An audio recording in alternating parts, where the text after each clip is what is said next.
Well, I was telling you that, well, I come from Colombia, which is a country, hopefully you have it you have it in the map, you can see where it is, but if you don't, it's like right in the middle of American continent, between Central and South America.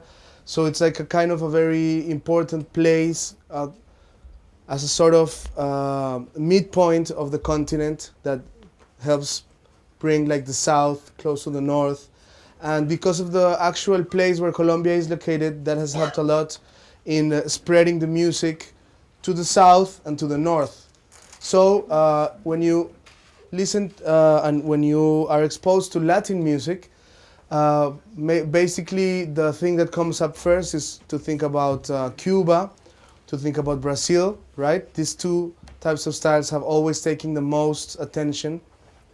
And Colombian music didn't have like the kind of exposure that these other styles have had outside of America. For example, since the early 20th century, 1920, 1930s, Cuban and Brazilian music were already being heard outside of Latin America, in Europe, and in the United States.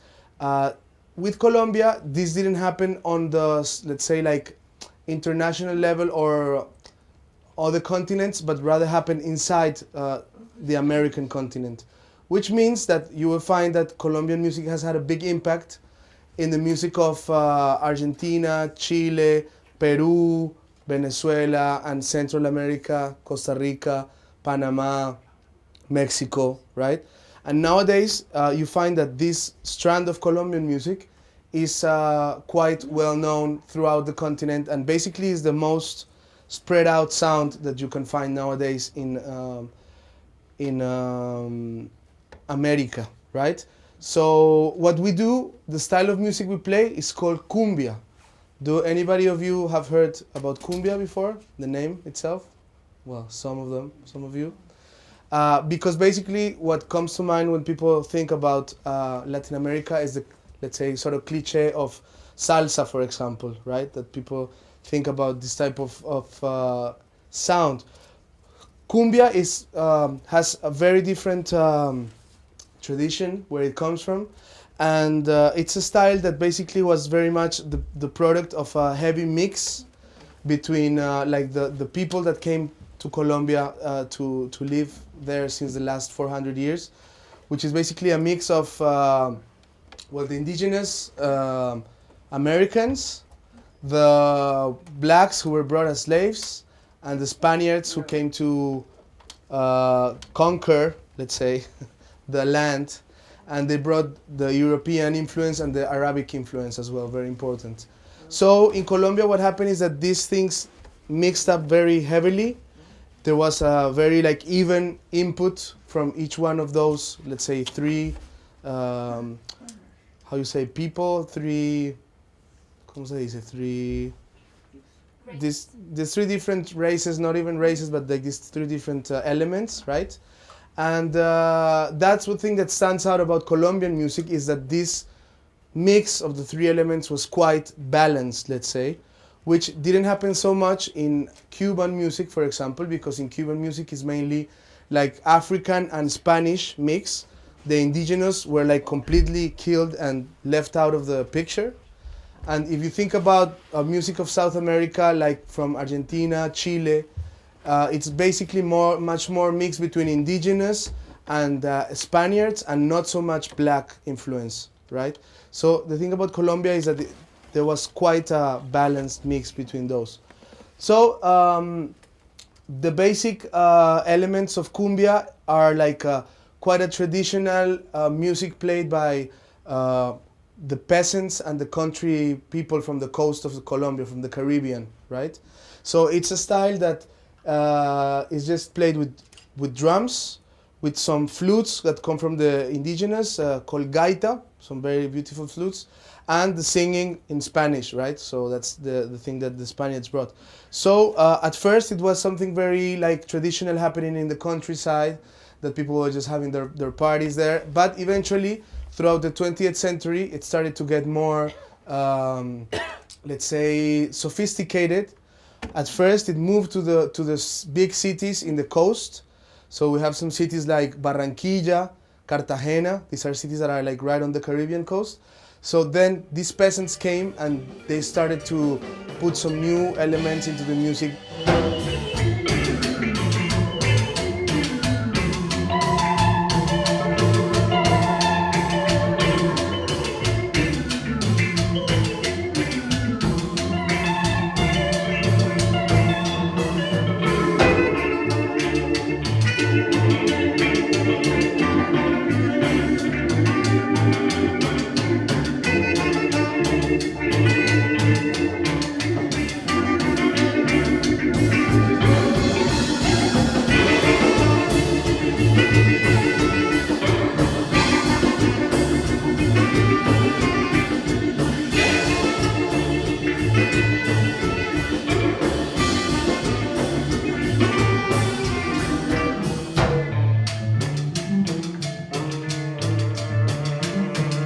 Suave, va arrancando esto, suavecito y lento. So in the, let's say in the 40s, 50s, this music came to the bigger cities of the coast, and then they started getting more influence of, for example, the input of bringing some saxophones, bringing some trumpets, some clarinets, just changing like the drums and the rhythm section, which was played like with hand drums, to change it to the actual drum set, the drum kit, with the snare, with the bass drum. So it slowly started to get some, let's say, sophistication in the sound. And around the 50s, it started to get very well known outside of Colombia, getting to Mexico, getting to Argentina. And suddenly, the last, let's say, 50 years have been like these sounds spreading out throughout Latin America very heavily. As I told you at the beginning, without a doubt, is the most spread out Latin American sound that you can find. I'm talking about like the popular, in Colombia and in all of Latin America, the social classes are very much very separated, right? So this is music from the masses. This is the music from the people, you know. You will not find it so much in the sophisticated clubs or whatever where they play electronic music. What we decided to do is that, for my side, I was brought up, for example, listening to not only the traditional styles, but also listening to a lot of rock, jazz, electronics, funk. And we decided, like, when we were teenagers, that we wanted to start bringing these two things together, right? So bringing a little bit of rock, bringing a little bit of electronics, and try to come with a Colombian sound, right? Which is the most important thing we have, the strongest thing we have.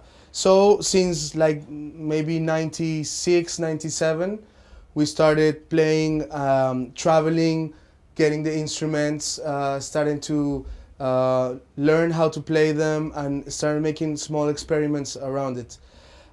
Basically, that ended up with lots of different projects. That one of those is it's called Frente Cumbiero, which is the project that I'm here showcasing tonight. We have a show tonight. And with Frente Cumbiero, basically what we did is the following. We, as I told you, cumbia comes from Colombia, but it has spread out so much that even, for example, Mexicans nowadays, some Mexicans would say that cumbia is from Mexico. In Argentina, there's a huge scene. So the thing about Colombia is that everybody thinks of cumbia as a very like sort of pure and traditional style that didn't mix so much with different elements. While outside, for example, in Mexico and Argentina, they're putting in lots of synthesizers, drum machines, different techniques, and we wanted to, let's say, think about cumbia as sort of like a Latin Americanist type of musical force, instead of just thinking about Colombia by itself.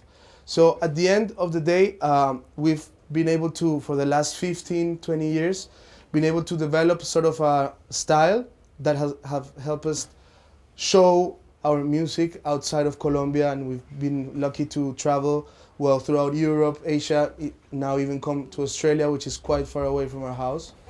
And it's because of just making some decisions of just making some decisions, some aesthetic decisions of what we wanted to follow, right? The technique, the way to do it, it's something that comes afterwards, but it's very important for me to tell you that it's just the focusing on this particular way of what we wanted to do with music has been the basically, let's say, the simple success of what we do and why we have been able to travel to so many parts outside of Colombia.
So we took a style that to, let's say, the upper classes and like the upper classes of Colombia would be like sort of something looked up like this is not so interesting because everybody's crazy about just being to hearing Beyonce or hearing, you know, whatever stupid thing is on the radio and whatever stupid thing is showing on MTV, right? So we like just made a conscious decision of saying, okay, like we're gonna dig into this, we're gonna look for the roots, we're gonna get the records, we're gonna meet the musicians, because this thing about class is something quite important to deal with because there it's quite separated.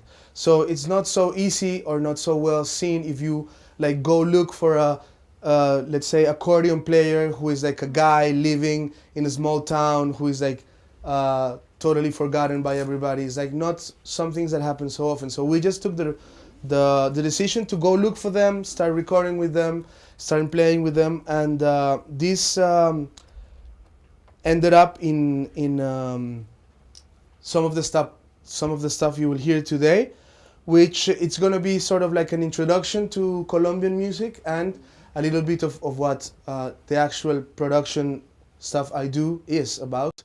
But I think you guys have pretty much access to all the techniques, all the software, all the stuff. It makes like not so much point to come here and show you what maybe you already guys are doing at home.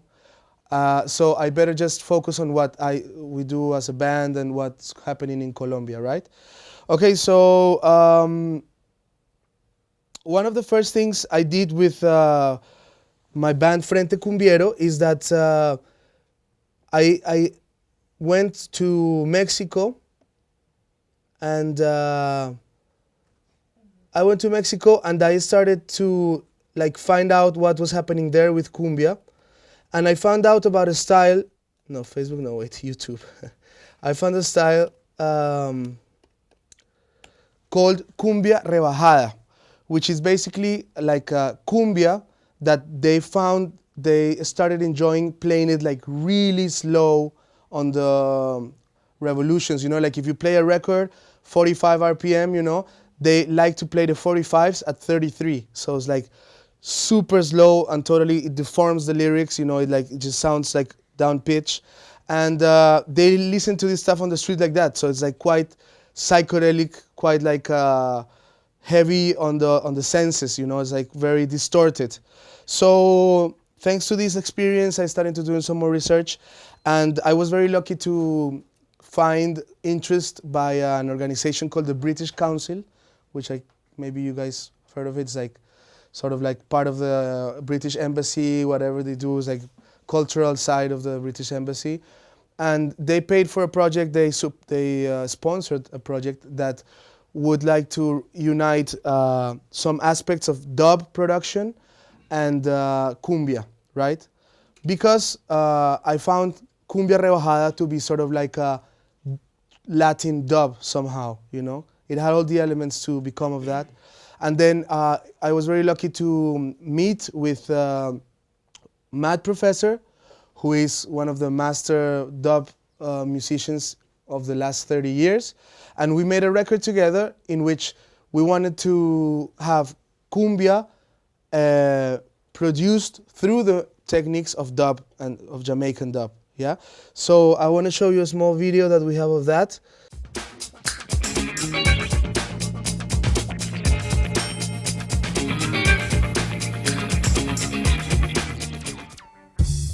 What's up? Ready to work? We have been recording with him today.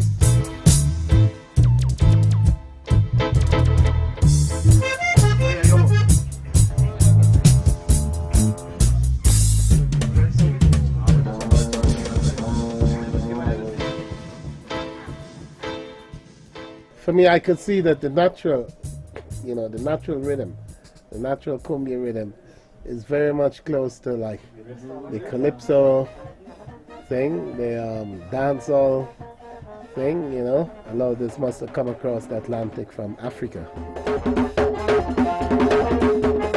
Estamos dándole a la cumbia y estamos sacándonos un jam así bien bacano. Hemos hecho una mezcla más que todo como intuitiva, en donde todo el mundo está aportando de manera, así a nivel de jam en tiempo real. The basic rhythms are there. For me, it's been great. The musicians are very talented. Pablo de Alerta, Javier Morales, que toca el acordeón, Mario Galeano, Andrés Gilberto Martínez, guitarrista, Lucho Gaitán de la Mojarra Eléctrica, Julián Sarmiento, el profe de la 33. Ahorita va a venir más gente, le van a meter voces, entonces la cosa pinta bien.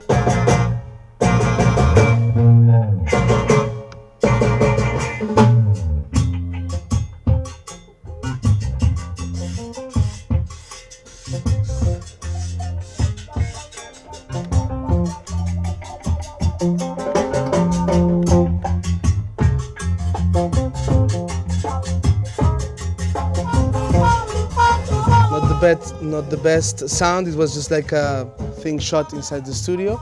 But what we did is that he came to Bogota and we spent like a week doing workshops, recording, having some shows, and we invited some friends, musicians, to perform. And at the end we finished up with 9 tracks that he took to London and made the dub versions.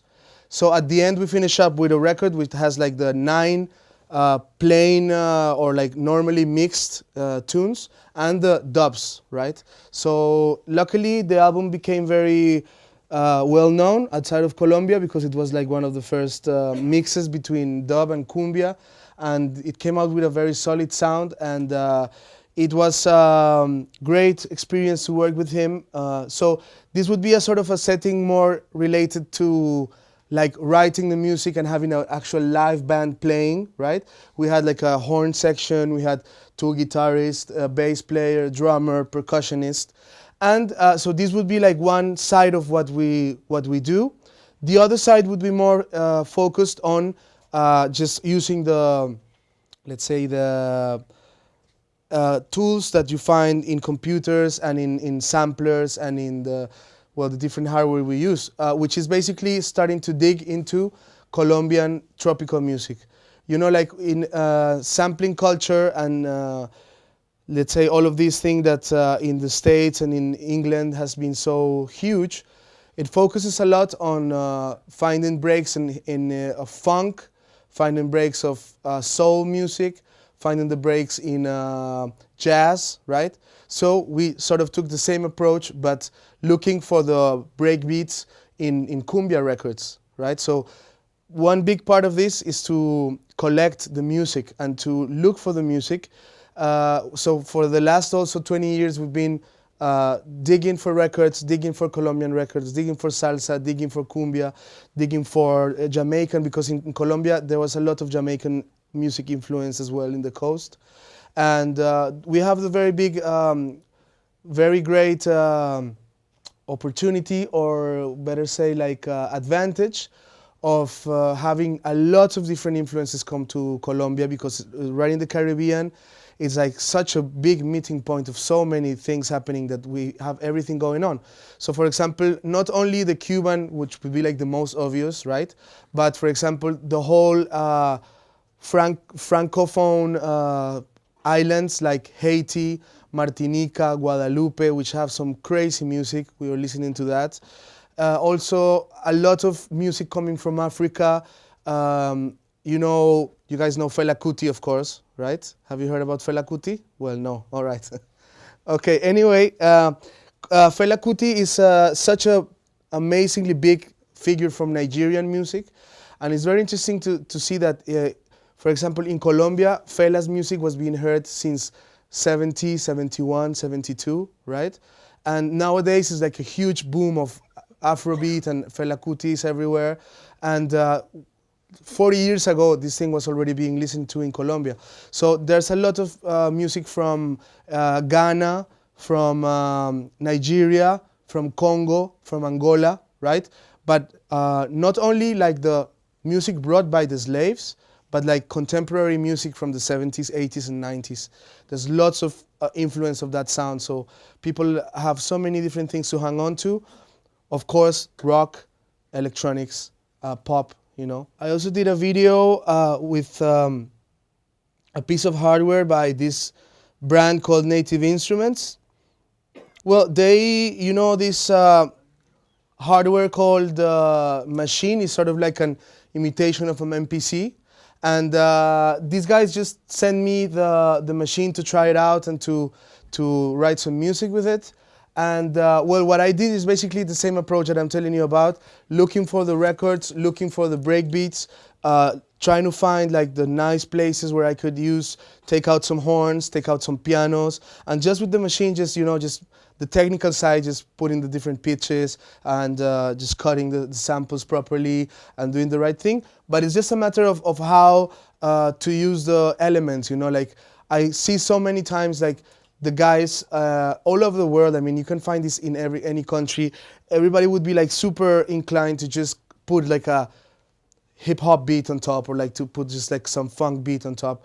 And it just depends on just turning it around and just giving it some other type of approach. I mean, I'm pretty sure that maybe, well, I don't know so much about Australian music, but maybe not even in Australia, but in the islands of the Pacific, you will find some crazy percussion that you can find in like some souvenir record of the 60s that people were going to an island for holidays, and they maybe bring this record with crazy percussion that you can just take out a sample out of that and not use the typical, you know, the funky thing that everybody's doing, you know. So that's basically what we did. I'm going to show you that. It's all based on samples, right? Samples taken out of records.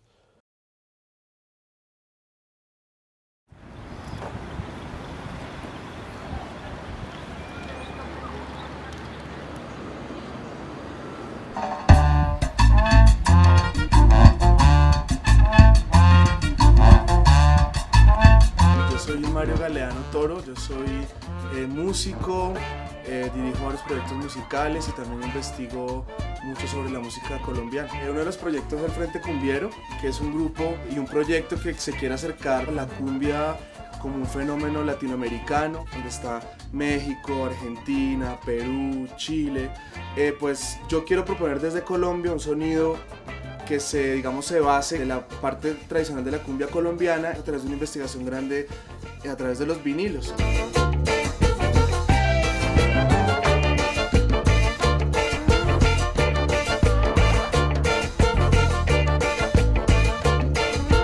Desde los últimos entonces 12, 13 años hemos estado como entendiendo mejor de qué se trata la música colombiana, de dónde viene el contexto, de cuál es su relación con África, su relación con el mundo árabe, su relación con pues, las músicas indígenas de Latinoamérica y pues poder entender mejor cuál es la fibra que tiene y ver cómo pues, se puede sacar algo más desde la fibra de adentro del estilo. La aproximación a los vinilos es desde muchos lados, desde el lado del estudio, desde el lado de la práctica musical y también desde la creación.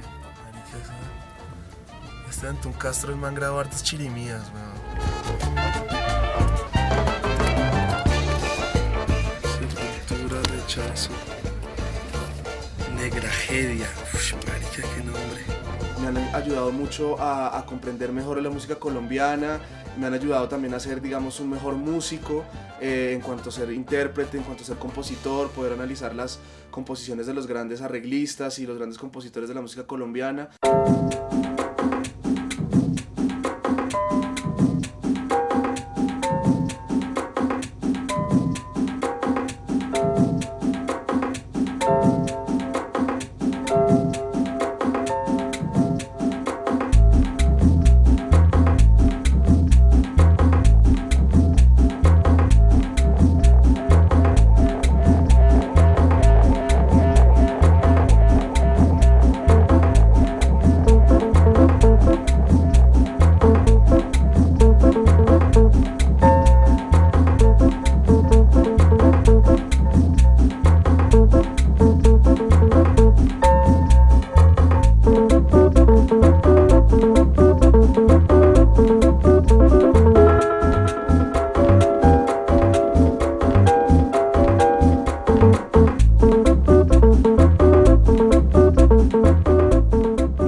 Que grabamos es un temita que utiliza muchos samples de diferentes canciones grabadas en los 60, 70 en sellos clásicos colombianos. Lo que hice fue, digamos, buscar algunos momentos en los que hay breaks de percusión, hay también unos pianos que digamos, dupliqué y los puse en diferentes alturas para lograr hacer como un pequeño solito de piano. También tiene algunos sonidos de trompetas. Todos son samples sacados de discos colombianos, sobre todo de temas como de cumbias clásicas de los 60s. En este caso pues es una pieza que tiene pues un sabor así muy colombiano, que tiene una esencia como de cumbia fuerte. Un temita bailable ahí, sabroso para gozar.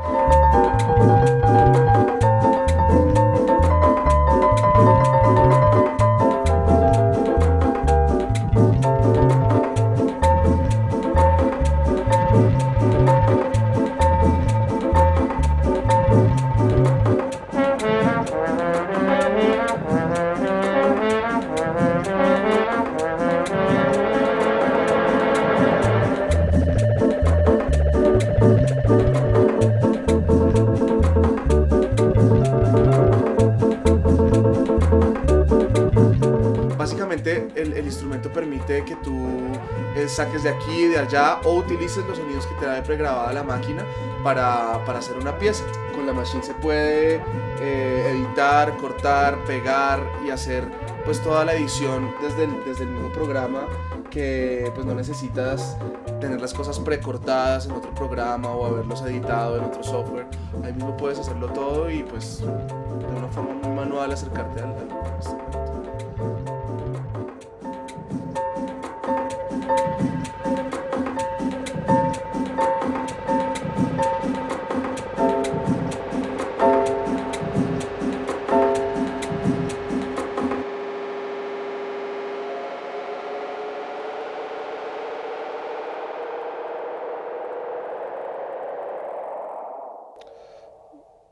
Yeah, well, then basically, as I told you, it just depends on the actual choosing of what tools you want to and what sound you want to deliver, you know, because basically it's with this machine you can do any style, you know, but basically more people would do it in the like in the hip hop way, you know, because everybody sees like the guys on the MPC on the video, you know, and everybody wants to imitate that. But what if you just approach this type of tools like to play some contemporary electronic music, you know, like for concerto of contemporary music, right? I mean, it could be for anything. And we have been then working with these different tools, sometimes as playing stuff like this, sometimes playing with the band, sometimes DJing. Of course, another very important thing for myself is the actual vinyl, as I told you. We've been like looking for the records, looking for the really obscure stuff.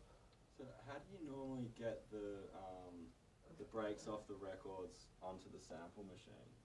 Well, you just need to have a turntable, of course, and then you can feed it through any sound card, and you just record the little part where the breaks are, and then you can just trim it down and just have the block, which you then can duplicate and play as many times as you want. So it's quite easy, and you can even take like a whole break of like maybe 4 bars, right? But you can also take like just one little sound like of one drum and then change the pitch, and I mean you can do as many things as you want with that.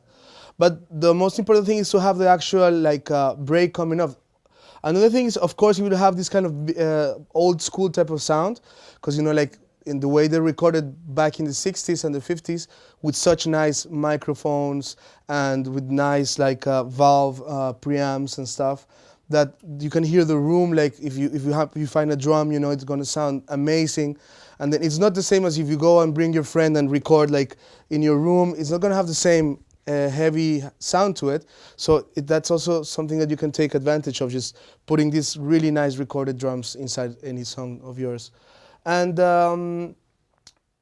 I was saying to you guys that, okay, yeah, so sometimes I'm doing this. Oh, I was talking about the vinyl. It's very important for us to be part of this vinyl culture. We have always focused on releasing all of our music in vinyl as well.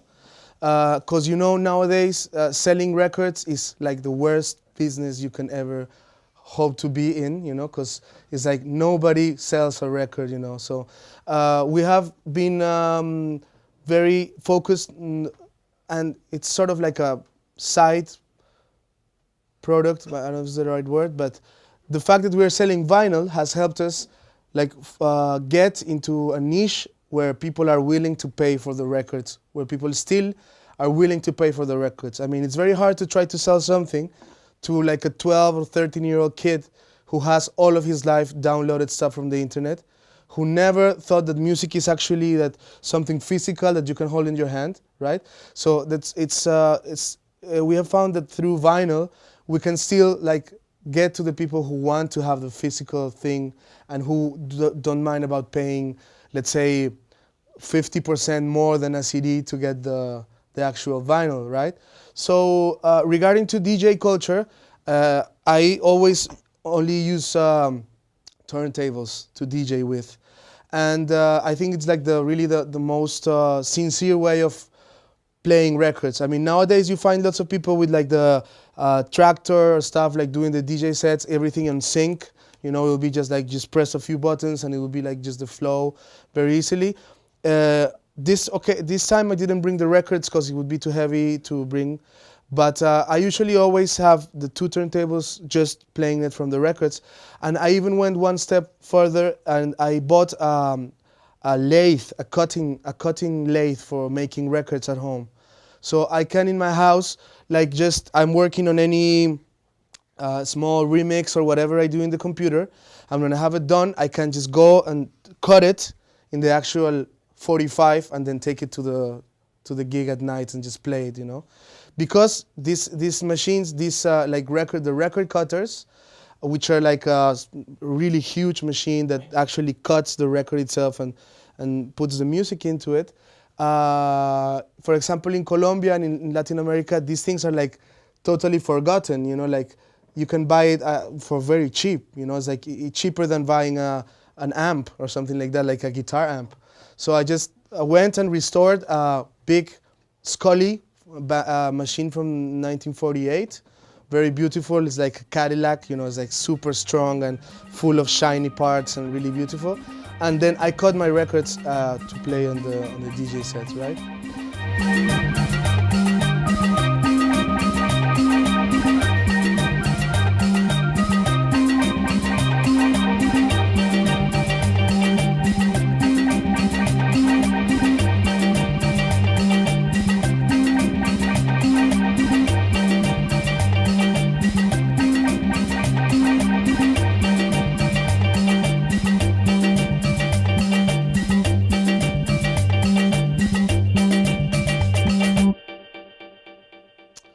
Well, yeah, this is a track like from the MySpace time, so like 6 years ago.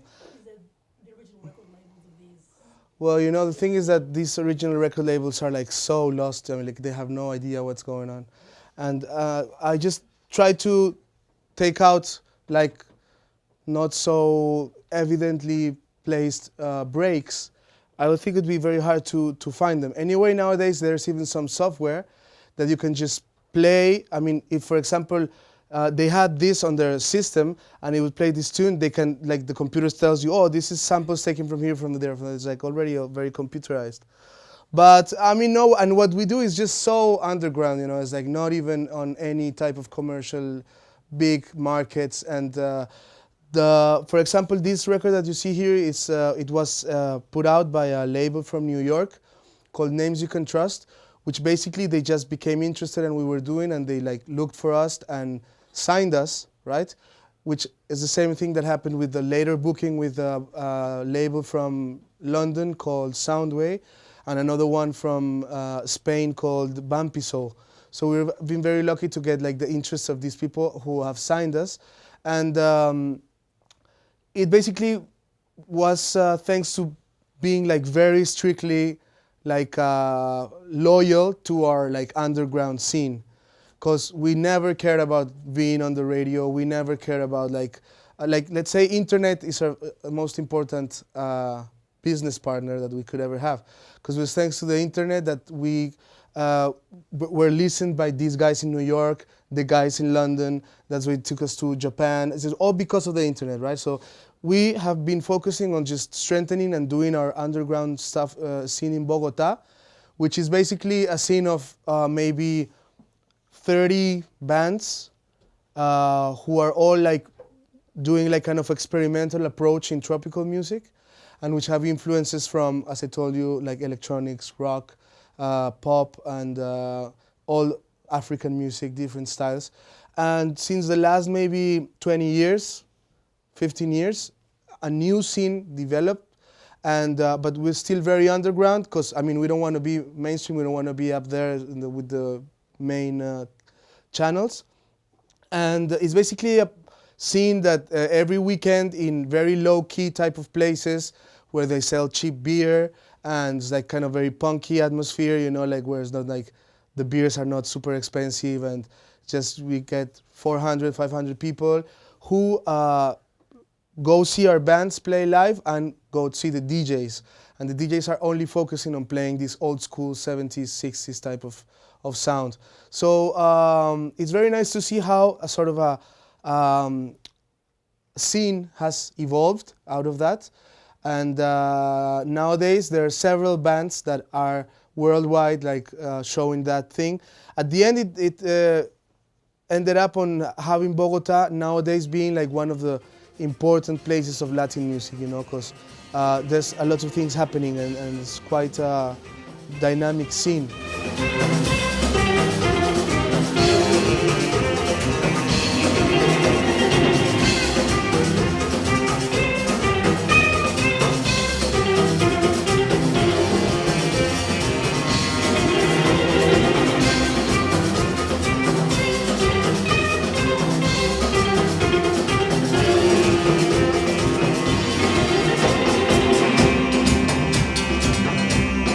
Dale duro, Pedrito, se cargó.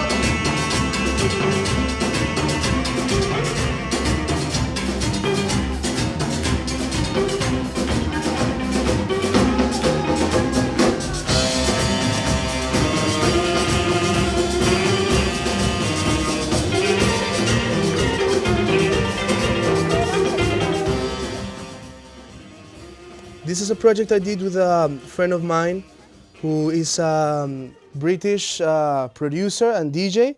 He's called Quantic. Maybe some of you know of his name. He's quite an amazing producer and a great friend of ours.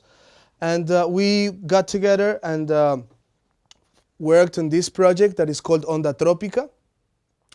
And the idea was to bring together like a big spectrum of Colombian musicians who were doing tropical music, because we were all doing like our projects with our friends from school, like the same generation, so like all the 20 and 30-year-olds, like we were doing the same thing, but we didn't have so much communication like with the older musicians of the older generation. So we decided that it would be the good opportunity to do like a bigger thing where we could exchange like some recordings and some time with them. And we got together in a very nice recording studio from a place called Discos Fuentes, which is like a very old record label from Colombia, and they had a beautiful room to record in. And we were there like for a month with like 55 musicians, and we invited everybody to hang out with us, and we all slept like in the same hotel, and we were taking cabs, and we were drinking every night, and we were writing music every night, and it came out a very nicely recorded album, thanks to, well, we did it all in analog, we recorded all in tape, like no computers were at all used in the recording of the record. Actually, like we were using some computers as a backup, you know, so in case the tapes burnt or something like that, we still have at least. But it was crazy to see how the computer was crashing like every 4 hours, you know. It's like, oh, restart, no, the computer, and these machines were like just going, and they never stopped. So this thing's called Ondatrópica. It's a band that we always also tour with, this one, and it was originally showcased in the London Olympics of 2012.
Qué linda la mañana cuando sale el sol. La vida se ennoblece con su resplandor. La vida se ennoblece con su resplandor. De los ritmos de Colombia, la cumbia es la matrona. Por eso quiero que sepan que ritmo de cumbia es hermano del ya famoso ritmo de mere cumbia.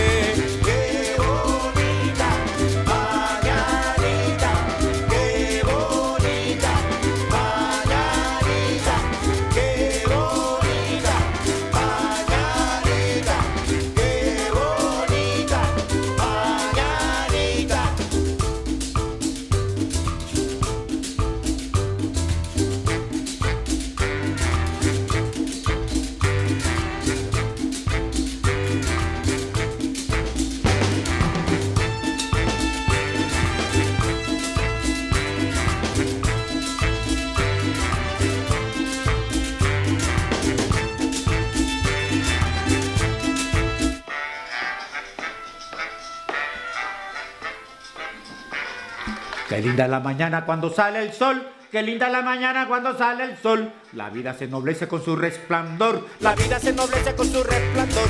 De los ritmos de Colombia, la cumbia es la matrona. Por eso quiero que sepan que el ritmo de cumbia es hermano del ya famoso ritmo de mere cumbia.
All right, so this record was very successful in 2012, 13, and it came out really nice. There's like 30 songs of like new material, and you can really feel the vibe of the studio. You know, everything was super easygoing, and it was just a great experience to record and play with these guys.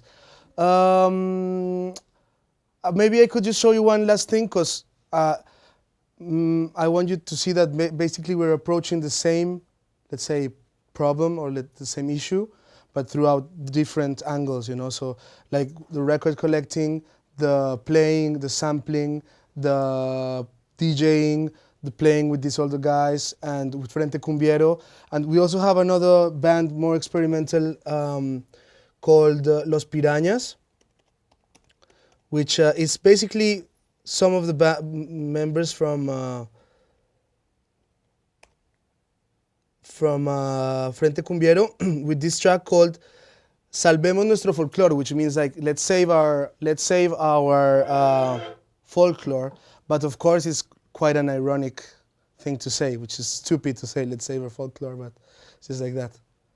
With the last example, who was actually writing the music? We were writing the music, like myself and Quantic. Is like maybe 1/3 of the tracks are his, 1/3 are mine, and the other third is like each musician sort of wrote a small tune that we ended up recording. So it was great because we had done some preparation before, and during the actual recording days, like we left the studio at 8 at night, went to the hotel, get something to eat, get some drinks, and write arrangements until 2, 3 in the morning, sleep 4 hours, get up again, and do it like that for a whole month. It was amazing. It was a great experience to be like just completely working and working and working nonstop. And this is the last example I will show you, just so you see what other type of things we do. Los Pirañas.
Los Pirañas somos un grupo de Bogotá, Colombia.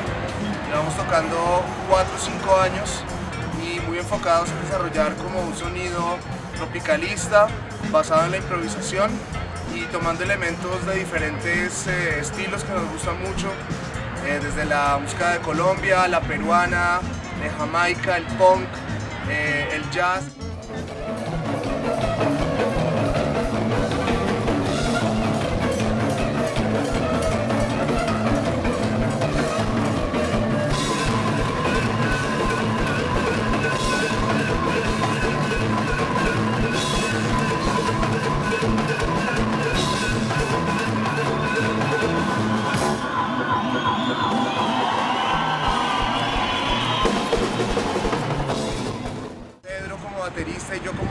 estamos amarrando el tema rítmico y Eblis en la guitarra y en la electrónica pues, está creando como toda otra capa de sonido encima que le da mucha densidad.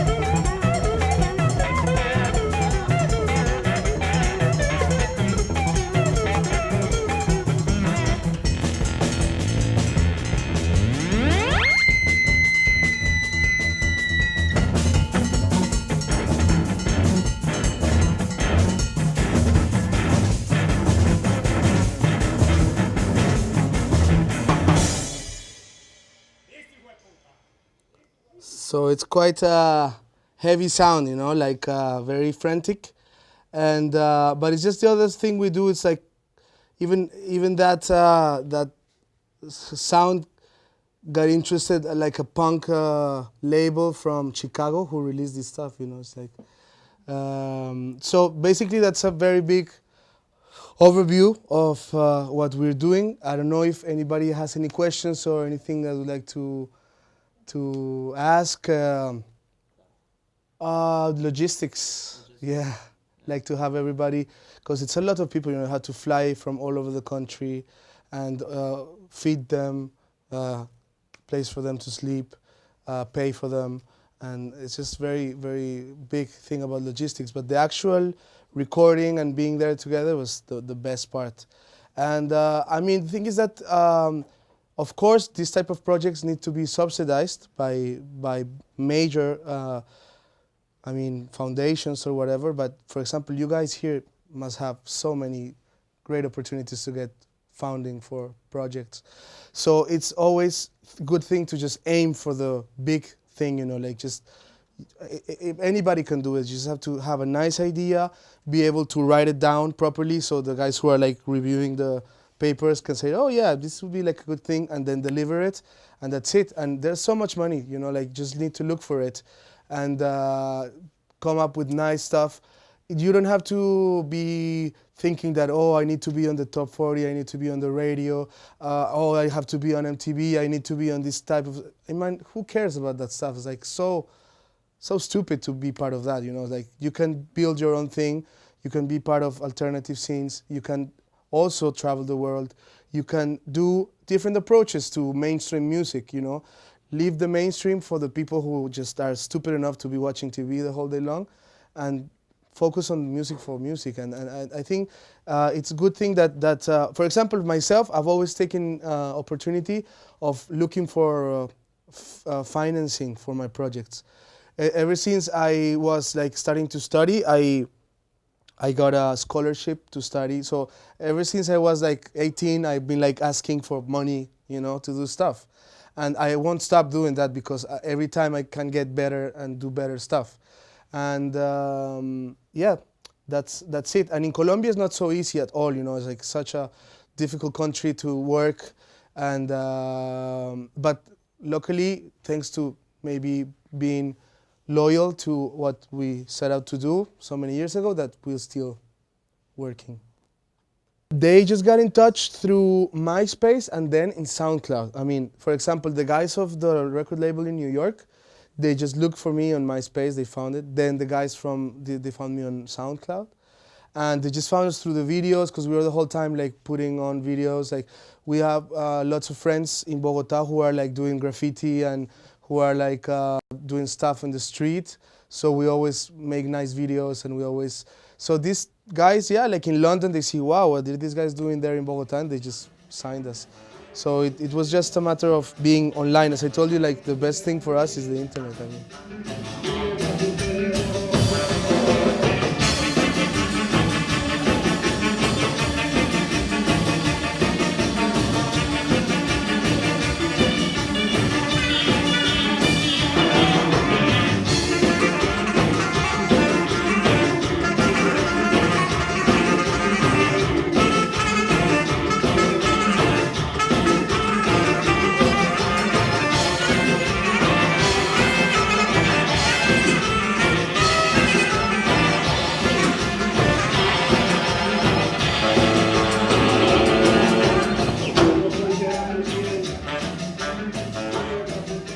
I mean, jazz and soul are exactly same as cumbia, you know, it's like they're just like cousins, you know. They started developing during the same time, in the same places, with the same influences, with the same European, African ancestors. So it's like all of the music of the Caribbean is so interlinked, it's basically the same stuff. So instead of using it for doing the hip hop stuff, well, we're using it to do the cumbia stuff. And it can happen with any style at all, you know, just a matter of thinking what would be like a good thing to get hooked on. For example, ourselves also, we got hooked on having like our generation of friends being like into punk, being into like electronica, like techno and heavy electronica, and just liking to party, you know, just going for parties every weekend. And so we just wanted to make people dance, and the dancing part of it is quite a key important thing to it, you know. So it's like quite frantic, quite heavy, and just the partying, you know, is what keeps the scene alive. So that all happens at night, yeah. Well, not so much harmonically, because we never went to those like extensions and stuff to put the tension in the harmony. But yeah, groove-wise, there is quite a lot of sophisticated, super nice grooves with great drummers, you know, that put on a really nice, steady beat. And so, and lots of love song tradition. So there's quite a lot of that also. And that you will find like in the records, you know, just like in the normal records. And that thing about the upbeat that you were talking about, it's also something that links very nicely cumbia traditions with Jamaican traditions. For example, reggae and cumbia have this thing going on, and ska and gaita, which is another orchestral style from the 60s, also the same, you know. So you can find even Jamaican bands in the 50s doing covers of Colombian bands playing in ska, you know. So it's just the same stuff, same thanks to the sound system culture, because that's the other thing that we have in the coast of Colombia, is the big sound system atmosphere with collectors and like the DJs who are playing really obscure stuff from all over the place. So you, for example, can even find, you can find Studio One releases, in like pirate releases in Colombia. You can find Afrobeat, High Life, Sucus, pirate pressings in Colombia in the 70s, 80s. You can find, of course, all of the salsa. You will find all, even like the Kraftwerk, you know, like, but being played like on the street parade, you know, like on the big sound system next to the ocean, you know. So it's like these guys were just bringing the music, and so many influences that at the end they just mixed up, and it's also a very good thing, very beautiful, which in case you're interested in sound system culture, you will find lots of new information on it, because for so many years it was sort of like something for the lower classes, and nobody cared about taking some pictures and putting it online and showing like, hey, this is amazing. Nowadays it's starting to happen, you know. So you have all of these guys from all over the world, like Europeans and people from the US coming to the carnival and taking the pictures with the big sound systems and putting some stuff into their own sound, you know. Like you have cumbia bands in Denmark, in Japan, in Australia. There's one called Cumbia Cosmonauts, for example, from Melbourne. And you find it everywhere in the world, you know. So like, and now we have friends all over the place who are doing their own cumbia type of sound.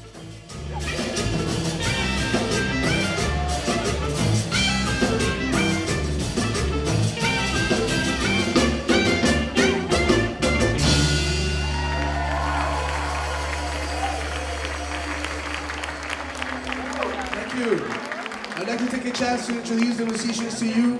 Please, on guitar, a big hand to Eblis Álvarez.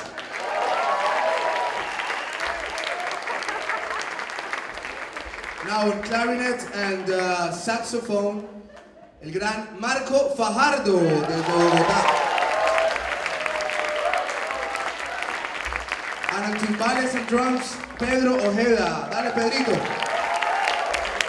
Punquero sonidero, sí.